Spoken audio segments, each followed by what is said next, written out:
practice every day. The town is full of predator, don't turn a little prey. I flip $1 million out of nothing, make them feel a certain way. Hoping that the switch. What's good, y'all? FISK Vegas, the hardest voice of sports. Go ahead, hit that like button and subscribe to the FISK unit while you at it.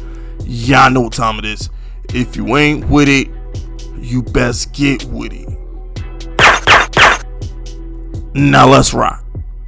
Listen, hit that sub button, man. We almost hit 4K. Hell, by the time this video drop, we might be at 4K. I don't know. You know what I'm saying? I don't know when this video gonna drop, depending on what training camp news we get, but whatever. So hit that sub button. Let's get the 4K. Join this FISK unit army. Come mob with your boy. Get FISK unit tough. Now, let's get to the business. Okay? Shout out to Bart Scott. Okay, legendary New York Jet linebacker. Legendary Baltimore Raven linebacker. You know, Bart Scott knows something about defense. Okay, Bart Scott was one of the best linebackers on the planet in his day. Okay, I think he knows a good quarterback when he sees one. I think he knows the game of football. I think he knows what he's talking about. Now, those of y'all who be on my live streams on whatever channel I'm live on, y'all know I said Daniel Jones is the best quarterback in the division, and I don't even blink when I say it. He's the best quarterback in the division. I don't think Dak is better than him. Dak has always been average. Don't let the fantasy football numbers he put up the first 6 games of the season last year fool you. Dak is not that good. There's a reason Jerry Jones didn't want to pay him. Okay? Now, Bart Scott came out and said Daniel Jones is better. He's more athletic. He has more upside. He's going to be this year's Josh Allen. I love it. Finally, somebody in the media with a brain. Somebody in the media showing Daniel Jones and the Giants the respect they deserve. You feel me? This is on First Take. This ain't on no podcast. This on First Take. This is one of the biggest shows on ESPN. My man Bart Scott came on there and said he'll take Daniel Jones over Dak Prescott. I rock with that. And for the remainder of this video, for the remainder of time, we calling him Dak Bortles. His name Dak Bortles. He ain't Prescott, he Bortles. His name Dak Bortles. So it's like, cause he played like Blake Bortles. He played like Blake Bortles in a Cowboy jersey. So what I want to talk to y'all about real quick is Daniel Jones has done more with less than any quarterback in this division. Let me explain something to you.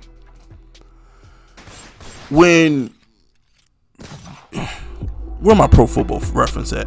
2018. Okay, so peak game. And you can look at the screen for this, by the way, as well. I'm gonna post this on the screen. Look at the box score for Dak Bortles, his first 6 games in 2018, because they traded for Amari Cooper at the deadline. So if you look at his first 6 games, this is without Amari Cooper. This is just with Zeke. Remember, they let go of Dez Bryant. This is the Cowboys without Amari Cooper. 170 yards, 160 yards, 168 yards, 255, 208, and 183. Horrible, pathetic. You know why? He didn't have a number 1 receiver. He was bad. He was an average quarterback. His record was, let me see, 1, 2, 3. He was 3-3. He was a 500 quarterback when he didn't have Amari Cooper. 500 quarterback. Now, peep game. When Daniel Jones doesn't have, remember, he at least has Zeke. Dak at least had Zeke for these games. Daniel Jones with no Zeke and no number 1 receiver is in no offensive line. Dak, the box scores I just read you was still Dak with the best offensive line in the league, because this is 2018 when they were all healthy. And Ezekiel Elliott did nothing. Nothing. Okay? Daniel Jones, with nothing around him, has found a way to sweep Washington, who allegedly is the favorites to win the division. The dude beat the Eagles. He almost beat Tom Brady. He had the illest game, 4th quarter game tying drive of the season. And when the marbles was on the line, when we had the fight for the division, he beat the Cowboys the last game of the season. Daniel Jones, with nothing around him, willed us to victories when we needed them. He don't get the credit for it because people are blind. But what I'm saying is, if Daniel Jones is capable of willing us to victories with nothing around him, imagine what he's going to do with Kadarius Toney and Kenny Golladay and Saquon Barkley back.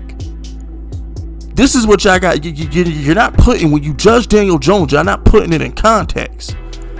And my thing is, peep game 2. Since I'm on Dak Bortles Pro Football Reference, right? So he finished that season. He played 16 games. This is 2018. He finished that season 22-8, by the way. He finished it 22-8. So Dak. So peep game.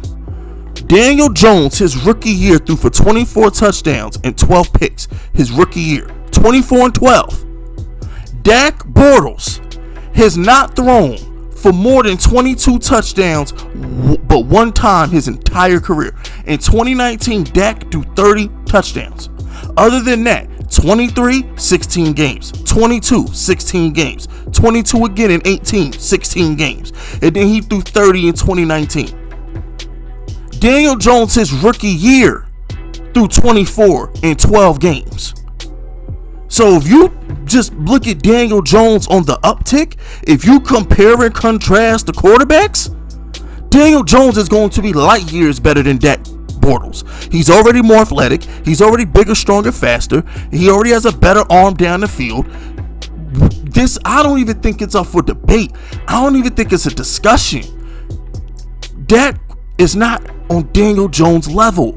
He's an average quarterback. He always has and he always will be. Jerry Jones did not want to pay this man. Jerry Jones, the day he signed him at the press conference, says, I overpaid for him, but everything I've overpaid for his came back, I forgot the word to use, paid off in gold, or struck it big. I struck it big, everything I overpaid, however the hell he worded it. He came out and admitted he overpaid for Dak at the damn press conference. Y'all can go back and YouTube it. So at the end of the day, everything Bart Scott said was facts. He validated what I've been trying to say, that we got the best quarterback in the division. You know, some Giants fans and haters out there, they don't understand how special Daniel Jones is. They don't understand how nuclear he's capable of going. The Giants got a diamond in the rough.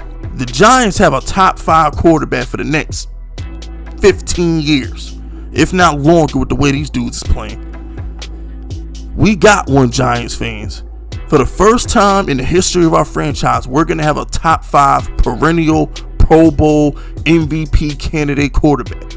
Eli Manning wasn't that. He was just the ultimate playoff quarterback. But for the first time in the history of the Giants, we're going to be able to look every Sunday and say, well, we got Daniel Jones, we got a chance. We haven't been able to say that. Patriot fans can say that. Packer fans can say that. Colts/Bronco fans can say that. But Giants fans, we haven't been able to say that.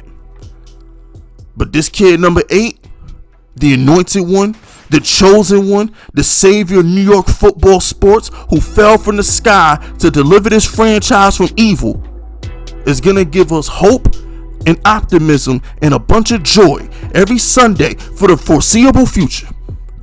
You understand? I ain't got nothing else to say. That's it, that's all. Subscribe to the unit if you rocking with me. My name is FISK Vegas, and I approve this message.